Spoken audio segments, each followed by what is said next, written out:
Hello friends, मैं अरुण गौतम। स्वागत है आपका अभिजात क्लासेज में। और आज का जो हमारा टॉपिक है वो है फर्टिलाइजेशन, निषेचन। तो हम जब निषेचन की बात करते हैं तो सबसे पहले आती है निषेचन की डेफिनेशन कि फर्टिलाइजेशन है क्या।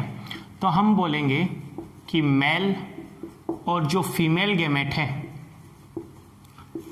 इनका जब फ्यूजन हो जाता है तो उस फ्यूजन को ही हम क्या कहते हैं, फर्टिलाइजेशन। या हम कहते हैं कि जब नर व मादा युग्मकों का संलयन होता है तो उसे हम क्या कहते हैं, निषेचन। हमें पता है कि जो मेल गैमेट है उसको हम क्या कहते हैं, स्पर्म, और जो फीमेल गैमेट है उसको हम क्या कहते हैं, ओव्यूम, या क्या कहते हैं, एग कहते हैं। सपोज करो ये ओव्यूम है और ये ओव्यूम का क्या है, न्यूक्लियस है। यहां इसका कौन सा प्लाज्म है, साइटोप्लाज्म है। क्या है, साइटोप्लाज्म है।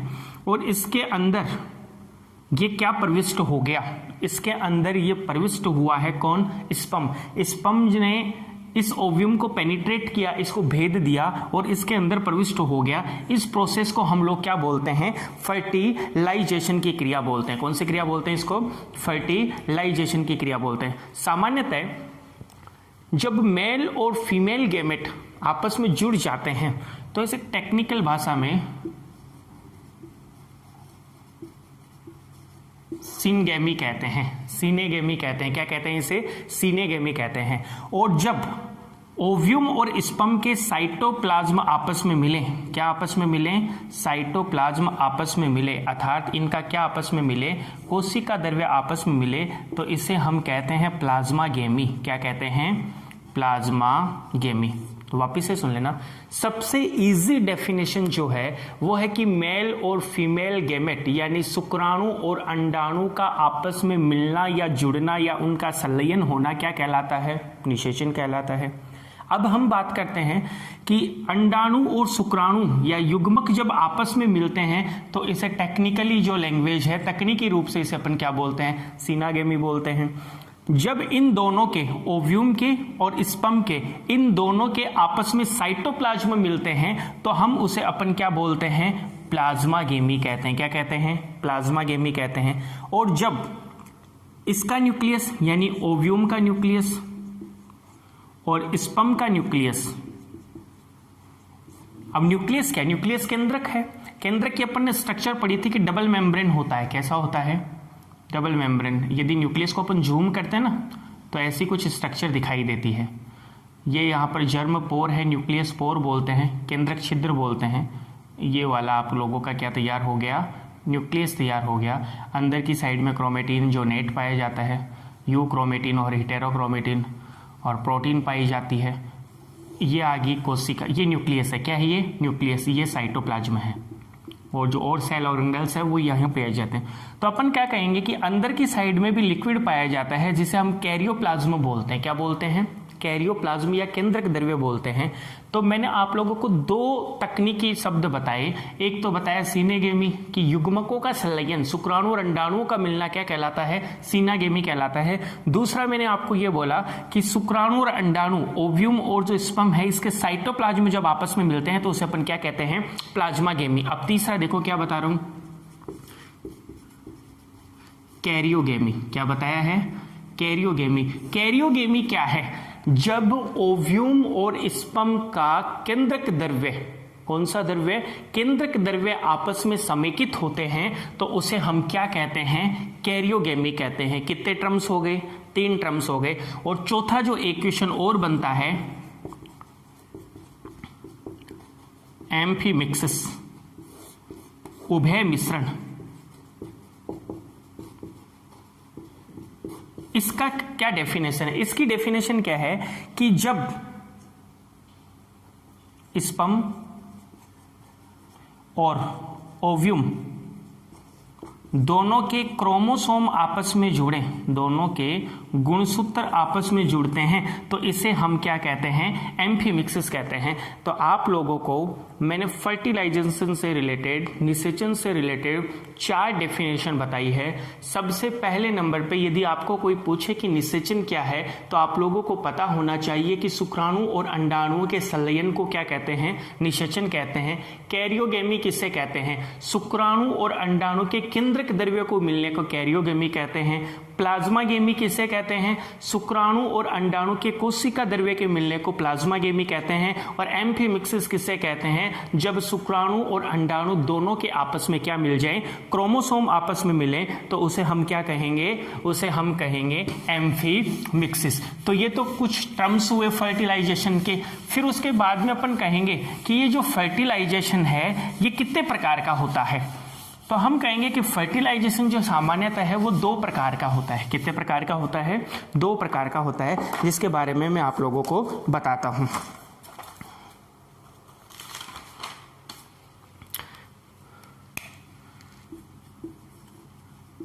Types of fertilisation.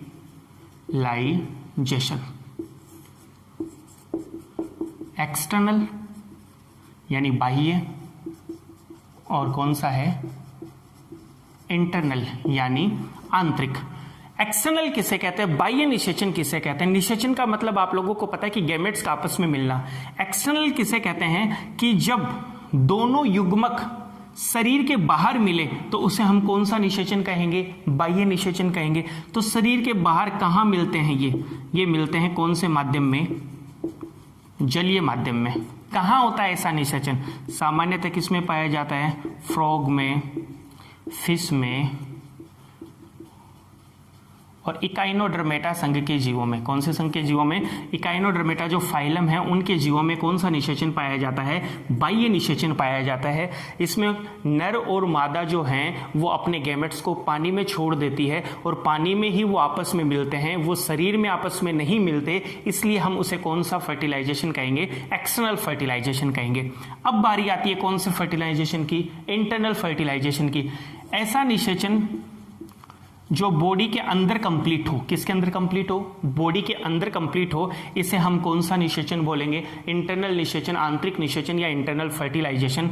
ये किस में पाया जाता है, सामान्यतः बर्ड्स में, पक्षियों में, और जो भी मैमल्स हैं, स्तनधारी हैं, उनके अंदर कौन सा फर्टिलाइजेशन पाया जाएगा, इंटरनल फर्टिलाइजेशन पाया जाएगा। तो आज हम लोगों ने इसमें बात की टाइप ऑफ फर्टिलाइजेशन की।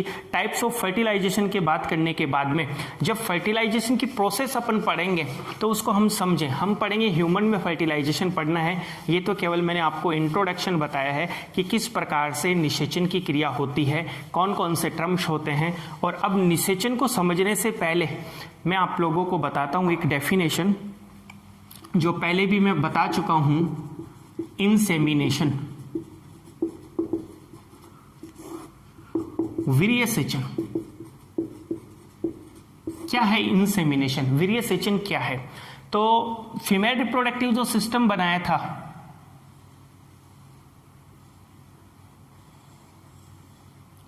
ये एक नॉर्मल सा मैंने डायग्राम आप लोगों के सामने ड्रॉ किया है।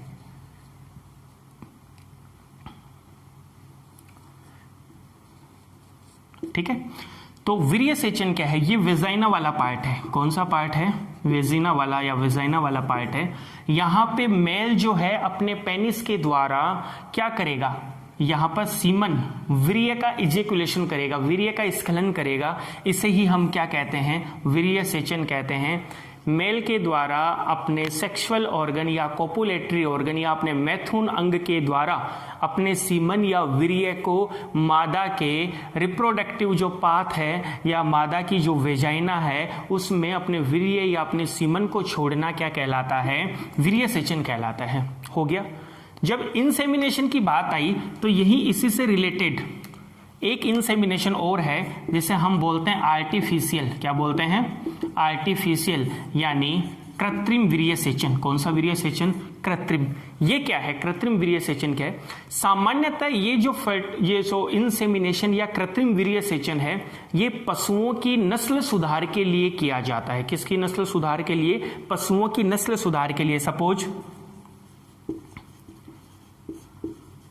एक श्रेष्ठ नर है, क्या है? एक श्रेष्ठ नर है, इसकी जो जाति है वो बहुत कम है, या अपन बोल सकते हैं कि इनकी संख्या 5-10 ही बची है और ये नष्ट होने वाले हैं, तो इनके वीर्य को एकत्रित कर लिया जाता है। इनके वीर्य को क्या कर लिया जाता है? एकत्रित। और जब भी आवश्यक होता है तो श्रेष्ठ मादा में स्थानांतरित कर दिया जाता है। कौन सी मादा में? श्रेष्ठ मादा में। तो ये श्रेष्ठ मादा में स्थानांतरित प्राकृतिक रूप से न होकर हम कृत्रिम रूप से कर रहे हैं, इसीलिए हम इसे कौन सा? कृत्रिम वीर्य सेचन कहते हैं। क्लियर? दूसरा क्वेश्चन आता है कि ये जो श्रेष्ठ नर हैं, इसके वीर्य या इसके सीमन को हम लोगों ने एकत्रित तो किया, लेकिन क्या ये खराब नहीं होगा? तो हम बताते हैं कि एक मेथड है क्रायो प्रिजर्वेशन, निम्न ताप परिरक्षण। निम्न ताप परिरक्षण। याद रखना कि एक ऐसा मेथड है जिसमें -196 डिग्री नाइट्रोजन, -196 डिग्री माइनस में है, द्रवित नाइट्रोजन में हम किसी भी गैमेट को, चाहे वो प्लांट्स का हो चाहे वो किसी भी जीव का हो, उसको लंबे समय तक सुरक्षित रख सकते हैं। और ऐसा मेथड कौन सा मेथड कहलाता है? क्रायो प्रिजर्वेशन क्या कहलाता है? मेथड कहलाता है। तो अभी तक हमने फर्टिलाइजेशन से रिलेटेड जो भी टर्म्स थे वो पढ़े हैं। अब हम बात करेंगे कि निषेचन। तो निषेचन जो है, फर्टिलाइजेशन जो है, उसकी प्रोसेस को अपन कई स्टेप में बांटते हैं, और जो सबसे पहले नंबर की स्टेप है वो है शुक्राणुओं का अंडाणु तक पहुंचना। कौन सी स्टेप है? शुक्राणुओं का कहां तक पहुंचना? अंडाणु तक पहुंचना पहली स्टेप है। शुक्राणु का कहां तक पहुंचना? अंडाणु तक पहुंचना। तो कैसे पहुंचते हैं वो मैं आप लोगों को बताता हूं, और देखना।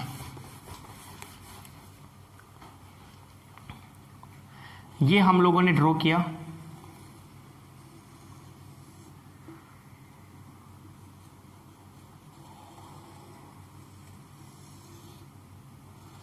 ये हम लोगों ने ये ड्रॉ कर लिया। थोड़ा ऊपर नीचे हो कोई बात नहीं, चलने देना। और ये वाली बना दी अपन ने वेजाइना, और ये लेयर बना दी आप लोगों की कौन सी लेयर? Endometrium layer. बात हुई है एंडोमेट्रियम के बारे में कि जब मेंस्ट्रुअल साइकिल आता है तो ये टूटकर बाहर निकल आती है, वेसिकल्स है ना। चलो ठीक है। तो ये हमारे पास एक फीमेल रिप्रोडक्टिव सिस्टम है, और ये इसकी ओवरी मिजोवेरियन फिलामेंट के द्वारा, लिगामेंट के द्वारा हम ने इसको क्या कर दिया? जोड़ दिया। अब देखो हमारा पहला जो टॉपिक था वो था कि किसका? शुक्राणु का कहाँ पहुंचना? अंडाणु के पास तक पहुंचना। तो अंडाणु कहाँ है? ओव्यूम कहाँ है? ये ओवरी जो है, इस ओवरी से ओव्यूलेशन हुआ। क्या हुआ? ओव्यूलेशन हुआ। यहां से क्या बाहर निकले? अंडाणु बाहर निकले। तो वो जो अंडाणु बाहर निकले थे, वो अंडाणु तो नहीं बोलते उसको अपन, कौन सा oocyte बोल रहे थे? Secondary oocyte। लेकिन आप लोग ये बोल सकते हो कि अंडाणु है। मैं बाद में बता दूंगा आप लोगों को कि सेकेंडरी oocyte क्यों बोला, क्योंकि हम लोगों ने जब oogenesis पढ़ा था तब मैंने आपको बताया था कि उसमें माइटोसिस हो जाता है ऊपर, लेकिन मियोसिस सेकेंड नहीं होता। तो ये जो ओव्यूम है, ये ओव्यूम पहुंचा यहां पर। ये वाला जो पार्ट है, ये वाला पार्ट कहलाता है, क्या कहलाता है? ये वाला पार्ट कहलाता है एम्पुला। क्या कहलाता है? एम्पुला। ये वाला पार्ट कहलाता है एम्पुला वाला पार्ट कहलाता है। ठीक है। अब यहां पर छोड़े गए शुक्राणु, एक बार में लगभग कितने करोड़ शुक्राणु छोड़े जाते हैं? 4 करोड़ शुक्राणु कहाँ छोड़े जाते हैं? वेजाइना में छोड़े जाते हैं। और ये शुक्राणु तरंगित गति करते हुए, तरंगीय गति करते हुए कहाँ तक पहुंचते हैं? अंदर तक पहुंचते हैं। ये इतना दूरी, ये इतना रास्ता ये क्या करते हैं? तय करते हैं। तो जब ये इतना रास्ता तय करते हैं, तो इतना रास्ता तय करने में जो 4 करोड़ थे, उनमें से लगभग यहाँ फेलोपियन ट्यूब के पास आते आते इनकी संख्या मात्र कितनी रह जाती है? 100 रह जाती है। केवल कितनी रह जाती है? 100। तो बोला बाकी के कहाँ गए? जो 3 करोड़ 99 लाख जो भी हैं वो कहाँ गए? तो एक तो हम कहेंगे कि वेजाइना में एसिडिक अम्लीय माध्यम होता है। कौन सा माध्यम होता है? अम्लीय। कौन से जीवाणु की वजह से? लैक्टोबैसिलाई बैक्टीरिया की वजह से। इसकी वजह से शुक्राणुओं की क्या हो जाती है? डेथ। दूसरा, यहां पर ये जो एंडोमेट्रियम है, ये वाला जो एरिया है पूरा, इसमें एपिथीलियम उपकला भक्षी कोशिका पाई जाती है जो शुक्राणुओं को क्या कर देती है? नष्ट कर देती है। फेगोसाइटोसिस सेल पाई जाती है, वो शुक्राणुओं को क्या कर देती है? नष्ट। क्यों करती है नष्ट? क्योंकि बाहरी कोई अंदर आया है, कोई बाहरी जीव अंदर आया है, तो वो उनको मारने की क्या करती है? कोशिश। लेकिन इनकी इतनी संख्या होती है कि मरने के बाद में भी लगभग 100 जो स्पर्म है वो कहां तक पहुंच जाते हैं? जहां पर फेलोपियन ट्यूब स्टार्ट होती है, जहां डिंब वाहिनी क्या होती है? स्टार्ट होती है। अब यहां देखो, इस स्थान पर कौन पहुंचा? इस स्थान पर पहुंचा स्पर्म। इस स्थान पर कौन है? इस स्थान के ऊपर कौन है? ओव्यूम है। अब स्पर्म और जो ओव्यूम है ये यहां तक जब पहुंच जाते हैं तो उसके बाद में क्या पता कि ये दोनों एक ही जाति के हैं? ये पता लगाने के लिए ओव्यूम के द्वारा, किसके द्वारा? ओव्यूम के द्वारा फर्टिलाइजिन सिक्रेशन होता है। फर्टिलाइजिन का सिक्रेशन होता है। फर्टिलाइजिन एक पदार्थ है, एक एंजाइम प्रकार का पदार्थ है, और जब ये फर्टिलाइजिन यहां ओव्यूम छोड़ता है तो इस ओव्यूम को देखकर ये जो स्पर्म है, इस स्पर्म के द्वारा एंटी फर्टिलाइजिन, कौन सा पदार्थ? एंटी फर्टिलाइजिन छोड़ा जाता है। ओव्यूम के द्वारा कौन सा पदार्थ छोड़ा जाएगा? फर्टिलाइजिन। और उसके द्वारा कौन सा पदार्थ छोड़ा जाएगा? एंटी फर्टिलाइजिन क्या छोड़ा जाएगा? पदार्थ छोड़ा जाएगा। अर्थात ये पता लगाएंगे कि ओव्यूम और जो स्पर्म है वो क्या दोनों एक ही जाति के हैं? क्या हैं? दोनों एक ही जाति के हैं। यदि वो दोनों एक ही जाति के हैं, वो जाति विशिष्टता प्रदर्शित करते हैं, तो दोनों एक दूसरे के कहां आएंगे? समीप आएंगे। ये जो ओव्यूम है ये चांस देगा, किसको चांस देगा? शुक्राणु को, ये स्पर्म को चांस देगा अपने नजदीक आने का। कब देगा? जब ओव्यूम के द्वारा फर्टिलाइजिन का सिक्रेशन हुआ, बदले में स्पर्म ने ये साबित कर दिया, ये बता दिया एंटी फर्टिलाइजेशन का सिक्रेशन करके कि मैं आप ही की स्पीसीज का हूं, मैं आपकी ही किसका हूं? जाति का हूं। और जब ये दोनों चीजें कंफर्म हो जाती है तो उसके बाद स्पर्म यहां से धीरे धीरे आगे क्या करेगा? गति करेगा, और गति करके कहां पहुंचने की कोशिश करेगा? शुक्राणुओं के पास पहुंचेगा, और ये गति करेगा और यहां किसके पास पहुंचेगा? ओव्यूम के पास पहुंचेगा, और यहां पहुंचकर जब इसको निषेचित करेगा, शुक्राणु की इसी क्षमता को क्या कहा जाता है? योग्यताजन कहा जाता है, या कैपेसिएशन कहा जाता है। क्या कहा जाता है? कैपेसिएशन कहा जाता है। योग्यता अर्जन या कैपेसिएशन, ये 1 नंबर का क्वेश्चन आता है। क्या है? वापस से देख लेना कि अंडाणु के पास शुक्राणु कैसे पहुंचा। तो मैंने बताया लगभग 4 करोड़ छोड़े गए थे, लगभग 100 यहां तक पहुंचे। यहां तक पहुंचने के बाद ओव्यूम जो है वो इनको अपनी तरफ अट्रैक्ट करने के लिए कि अपनी जाति के हैं क्या सिक्रेट करेगा? फर्टिलाइजिन एक पदार्थ सिक्रेट करेगा। स्पर्म क्या करेगा? एंटी फर्टिलाइजिन सिक्रेट करेगा। दोनों सेम स्पीसीज के होंगे, दोनों सेम जाति के होंगे, तो पास में आ जाएंगे। पास में आने के बाद में इनका संगम होगा, ये आपस में मिलेंगे। फिर क्या प्रोसेस होगी, किस प्रकार से पेनिट्रेट करेंगे, ये अपन पढ़ेंगे सेकंड स्टेप में। ये इसकी कौन सी स्टेप है? पहली स्टेप है। और क्वेश्चन बनता है फर्टिलाइजिन, एंटी फर्टिलाइजिन प्रोसेस का इंपॉर्टेंस बताइए। क्या महत्व है इसका महत्व क्या है वो आप लोगों को पता होना चाहिए। इसका महत्व है कि जाति विशिष्टता प्रदर्शित करना। सपोज करो ये मैं आप लोगों को बता दूं कि ये जो पाथ बनाया है, ये चलो ठीक है मनुष्य का बनाया मैंने, लेकिन एक एग्जाम्पल के रूप में बता दूं कि ये है काऊ का। किसका है? काऊ का। काऊ एक अलग स्पीसीज है। और दूसरी मैं आप लोगों को बता दूं बफेलो, ये दूसरी स्पीसीज है। दोनों अलग अलग स्पीसीज हुई। यदि मैं काऊ के फीमेल रिप्रोडक्टिव पाथ में मेल बफेलो के स्पर्म यदि छोड़ दूं तो क्या वो फर्टिलाइज होंगे? नहीं होंगे। क्यों नहीं होंगे? क्योंकि वो दोनों अलग अलग स्पीसीज के। बोले ये कैसे पता चलेगा? ये पता लगाने के लिए ही जो प्रोसेस होती है उस प्रोसेस को हम लोग बोलते हैं फर्टिलाइजिन, एंटी फर्टिलाइजिन प्रोसेस। और शुक्राणु जो है वो शुक्राणु जब ये काम कर देता है अंडाणु को या ओव्यूम को, ये बता देता है कि मेरे पास ये पदार्थ है, और फिर इसमें वो कैपेसिएशन कैपेसिटी आ जाती है, वो क्षमता आ जाती है कि वो आगे जा सके और आगे जाने के बाद में ओव्यूम से मिल सके। इसी को हम बोलते हैं योग्यतार्जन, इसी को हम लोग बोलते हैं कैपेसिएशन। कैपेसिएशन की क्षमता क्या है, ये 1 नंबर का क्वेश्चन यहां पर और बन रहा है। सेकंड स्टेप जब अपन बात करेंगे उससे पहले मैं आपको एक बात और बता देता हूं कि कब फर्टिलाइजेशन संभव है। फर्टिलाइजेशन तभी संभव है जब ओव्यूम और स्पर्म दोनों एक ही समय में कौन से पार्ट में पहुंचे, एम्पुला वाले पार्ट में पहुंचे, कि जिस समय ओव्यूम यहां पहुंचे उसी समय स्पर्म भी यहां पहुंचे। दोनों एक ही समय जब एम्पुला में पहुंचेंगे तभी ही उनमें क्या संभव है, फर्टिलाइजेशन की प्रोसेस संभव है। एनसीईआरटी में क्वेश्चन है कि प्रत्येक कोपुलेशन या संभोग की क्रिया प्रेगनेंसी तक नहीं पहुंचती, कि जो भी इंटरकोर्स होता है, कोई भी इंटरकोर्स होता है, उस इंटरकोर्स करने से महिला जो है वो प्रेग्नेंट नहीं होती। क्यों नहीं होती, क्या उसका कारण है? तो उसका मेन कारण है कि ये आवश्यक होना चाहिए कि महिला तभी प्रेग्नेंट हो सकती है जब ओव्यूम और स्पर्म दोनों एक ही समय में एम्पुला वाले स्थान पर पहुंचे। तो आज हम लोगों ने फर्टिलाइजेशन का इंट्रोडक्शन, फीमेल के ओव्यूम के पास मेल के जो स्पर्म या गैमेट है वो कैसे पहुंचते हैं, उसका प्रोसेस मैंने बताया है। यहाँ 2 क्वेश्चन पुटअप होंगे। फिर नेक्स्ट वीडियो में हम बात करेंगे कि वो जो स्पर्म है वो स्पर्म ओव्यूम को कैसे पेनिट्रेट करेगा, कैसे इसके रक्षात्मक आवरण को तोड़ेगा, और फिर अंदर जाने के बाद कौन सी प्रोसेस होगी। Thank you. वीडियो पसंद आया हो तो शेयर करें, सब्सक्राइब करें। धन्यवाद।